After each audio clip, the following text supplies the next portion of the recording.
السلام علیکم ورحمۃ اللہ وبرکاتہ۔ آج ہم سورہ نساء پارہ نمبر 5 کی آیت نمبر 34 کی تفسیر اور لفظی ترجمہ کریں گے انشاءاللہ تعالی۔ الرجال قوامون علی النساء بما فضل اللہ بعضهم علی بعض وبما انفقوا من اموالهم فالصالحات قانتات حافظات للغیب بما حفظ اللہ واللاتی تخافون نشوزهن فعظوهن واهجروهن في المضاجع واضربوهن فإن أطعنكم فلا تبتغوا عليهن سبيلا ان اللہ کان علیا کبیرا۔ الرجال مرد، قوامون سب حاکم ہیں، علی النساء عورتوں پر، بما اس وجہ سے جو فضل اللہ فضیلت دی اللہ سبحانہ وتعالی نے، بعدہم ان کے بعد کو، علی بعض پر، وبما اور اس وجہ سے جو انفقوا ان سب نے خرچ کیا، من سے اموالہم اپنے مالوں، فالصالحات پس نیک عورتیں، قانتات فرمانبردار ہوتی ہیں، حافظات حفاظت کرنے والی ہوتی ہیں، للغیب عدم موجودگی میں، بما اس وجہ سے جو حفظ اللہ حفاظت کی اللہ سبحانہ تعالیٰ نے ان کی، واللاتی اور وہ عورتیں جو کہ تخافون تم سب ڈرتے ہو، نشوزہن ان کی سرکشی سے، فعظوہن تو تم سب سمجھاؤ انہیں، واہجروہن اور تم سب چھوڑ دو انہیں، فی المضاجع بستروں میں تنہا، واضربوہن اور تم سب مارو انہیں، فَإِن پھر اگر اطعنکم وہ تمہاری فرما برداری کریں، فلا تو نہ، تبتغوا تم سب تلاش کرو، علیہن ان پر، سبیلا زیادتی کا راستہ۔ سبیلا کا اصل ترجمہ تو راستہ ہے، لیکن زیادتی برکت میں لگے گا۔ ان اللہ بے شک اللہ سبحانہ وتعالی کانا ہے، علیاً بہت بلند و بالا، کبیرہ اور بہت بڑا۔ تو شریعت نے خانگی شرازہ بندی کے لیے مرد کو گھر کا قوام یعنی نگران قرار دیا ہے اور عورت کو اس کے ماتحت رکھا ہے۔ قرآن نے اس کے 2 سبب بیان کیے ہیں۔ ایک تو یہ کہ مرد کو طبی طور پر یہ امتیاز حاصل ہے کہ وہ منتظم بنے، اور دوسرے یہ کہ گھر کے سارے اخراجات بیوی کے نفقہ سمیت مرد کے ذمہ ہیں۔ اس بنا پر گھر کا نگران بننے کا حق مرد کو ہے، عورت کو نہیں۔ اس کے بعد اللہ سبحانہ تعالیٰ نے یہ بتایا کہ اگر بیوی نافرمانی کرے اور شوہر کے ساتھ بدسلوکی کرے تو شوہر اسے اپنے حقوق کی یاد دلائے، اللہ کی ناراضی اور اس کے عذاب سے ڈرائے، اور طلاق کی طرف بھی اشارہ کرے۔ اگر اچھی ہوگی تو یہی نصیحت کافی ہوگی، ورنہ اس سے بات کرنا اور ہم بستری بند کر دے اور صبر کرے یہاں تک کہ وہ نافرمانی سے باز آ جائے۔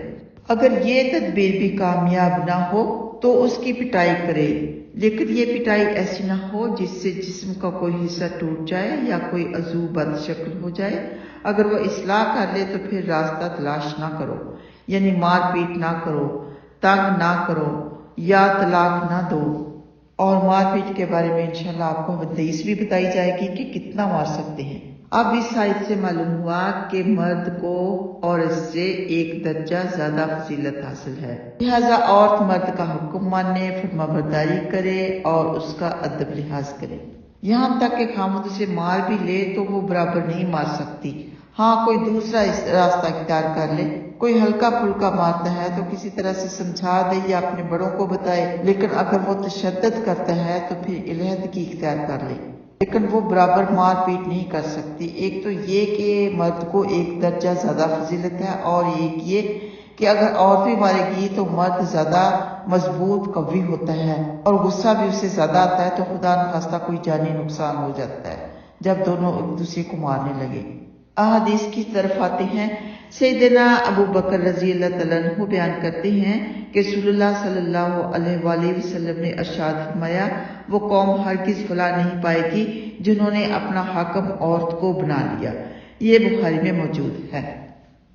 तो औरत हाकम हरगिज नहीं बन सकती, चाहे घर हो, चाहे मुल्क हो, चाहे कुछ और हो, क्योंकि वो जल्दबाज होती है, अकल से भी मर्दों से कम होती है, कुव्वत में भी मर्दों से कम होती है।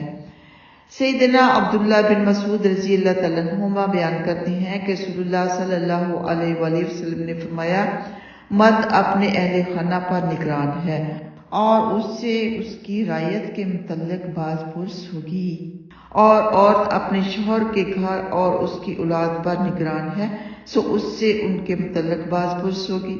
ये बुखारी में मौजूद है, मुस्लिम में भी मौजूद है। यानी मर्द को चाहिए कि अपने अहले खाना को, अपनी बीवी बच्चों को गुमराह होने से, गलत राह से बचाए, और बीवी को चाहिए कि उनके बच्चों की ईमानदारी के साथ परवरिश करे, उसके माल की ईमानदारी से हिफाजत करे, क्योंकि अल्लाह सुब्हानहू तआला ने खामदों को औरतों के साथ हुस्न मुआशरत का हुक्म देकर उनके हकूक महफूज कर दिए हैं। उसके बदले में वो खामद की गैर हाजिरी में उनके माल और इज्जत व आबरू की हिफाजत करती है। सैयदना अबू हुरैरा रज़ी अल्लाह तआला अन्हु बयान करते हैं कि रसूलुल्लाह सल्लल्लाहु अलैहि वसल्लम से सवाल किया गया कि बेहतरीन बीवी कौन सी है। आप सल्लल्लाहु अलैहि वसल्लम ने फरमाया, वो कि जब आदमी उसकी तरफ देखे तो वो उससे खुश कर दे, उसे हुक्म दे तो उसकी अताअत करे, और अपने नफ्स और माल में कोई ऐसा तसर्रुफ ना करे जो उसे नापसंद हो। ये निसाई में मौजूद है। अब आजकल के दौर में आप सोचे कि कितनी औरतें होंगी जो इस हदीस पर अमल करती होंगी। हम सब मिलकर कोशिश करें कि हमारा अल्लाह और हमारे खावंद हमसे राजी हो जाए। औरत पर मर्द का बहुत बड़ा हक है। सैयदना अबू हुरैरा रज़ी अल्लाह तआला अन्हु बयान करते हैं कि रसूलुल्लाह सल्लल्लाहु अलैहि वसल्लम ने फरमाया, अगर मैं किसी को हुक्म देता कि वो किसी दूसरे को सजदा करे तो मैं औरत को हुक्म देता कि वो अपने शौहर को सजदा करे। ये तिर्मिज़ी में मौजूद है। अब ये नहीं कि औरतें कहना शुरू कर दें कि ये हमारा मजाजी खुदा है, यानी खुदा की तरह। नाउज़ुबिल्लाह, अल्लाह तो अल्लाह ही है, खुदा तो खुदा ही है, यानी सबको पालने वाला अल्लाह सुब्हानहू तआला ही है। खुदा का मतलब है सबको पालने वाला। तो आप अपने खामद को सबको पालने वाले की तरह नहीं कह सकती, ये नाजायज है, ये जायज नहीं है। बहुत ही काम की हदीसें औरतों के लिए। सैयदना अबू हुरैरा रज़ी अल्लाह तआला अन्हु बयान करते हैं कि रसूलुल्लाह सल्लल्लाहु अलैहि वसल्लम ने फरमाया, जब कोई शख्स अपनी बीवी को अपने बिस्तर की तरफ बुलाए और वो आने से इनकार कर दे तो सुबह तक फरिश्ते उस पर लानत भेजते रहते हैं। ये बुखारी में मौजूद है। अब आजकल की न्यू जनरेशन ये हदीस जरूर सुन ले कि उस पर सारी रात लानत होती है।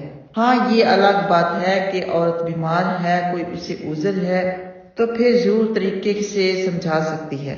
अब जो अल्लाह सुब्हानहू तआला ने यहाँ इस आयत में फरमाया है कि अगर वो बाज ना आए तो उन्हें मारो, इसके बारे में हदीस सुन ले। ऐसी मार से बना किया गया है जिससे सख्त चोट आए।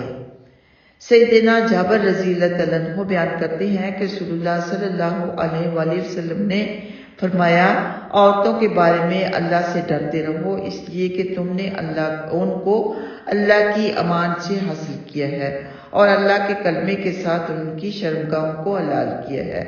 उन पर तुम्हारा ये हक है कि वो तुम्हारे बिस्तरों पर यानी घरों में किसी ऐसे आदमी को न आने दें जिसे तुम नापसंद करते हो। अगर वो ऐसा करे तो उनको मारो, मगर यूं कि उन्हें सख्त चोट ना लगे। ये मुस्लिम में मौजूद है। अगर औरत नाफरमानी का रवैया इख्तियार करे तो खामद को हालात के मुताबिक 3 चीजों का इख्तियार है: नसीहत करना, उनके बिस्तर अलग कर देना और उन्हें मारना। सैयदना हकीम बिन माविया कुरैशी रज़ी अल्लाह तआला अन्हुमा बयान करते हैं, वो अपने बाप से बयान करते हैं कि रसूलुल्लाह सल्लल्लाहु अलैहि वसल्लम ने फरमाया, बीवी के चेहरे पर ना मारो, उसे बुरा भला ना कहो और उसे छोड़ो नहीं मगर सिर्फ घर में। ये अबू दाऊद में मौजूद है। तो चाहे बीवी हो चाहे कोई और हो, किसी के चेहरे पर न मारना सख्त मना है। अब आखिरी हदीस سیدنا عبداللہ بن زمعہ رضی اللہ تعالیٰ عنہما بیان کرتے ہیں کہ رسول اللہ صلی اللہ علیہ وآلہ وسلم نے فرمایا، تم میں سے کوئی بھی اپنی بیوی کو اس طرح نہ مارے جس طرح غلام کو مارتے ہیں، پھر دن کے آخر میں اس سے جمع کرے۔ یہ بخاری میں موجود ہے۔ تو بیوی کو مار پیٹ کرنا سخت منع ہے۔ وہ مظلوم ہوتی ہے، بے باس ہوتی ہے، اس میں اتنا زور نہیں ہوتا کہ خامد کو برابر اسی طرح مار سکے۔ اور یہ بھی یاد رکھیں کہ قیامت والے دن جس نے کسی کو مارا، کسی پر ظلم کیا، اس کی نیکیاں دوسرے مظلوم کو دے دی جائیں گی۔ اللہ سبحانہ تعالیٰ ہم سب کو نیک عمل کی توفیق عطا فرمائے، قرآن حدیث کے مطابق زندگی گزارنے کی توفیق عطا فرمائے، آمین یا رب العالمین۔ السلام علیکم ورحمۃ اللہ وبرکاتہ۔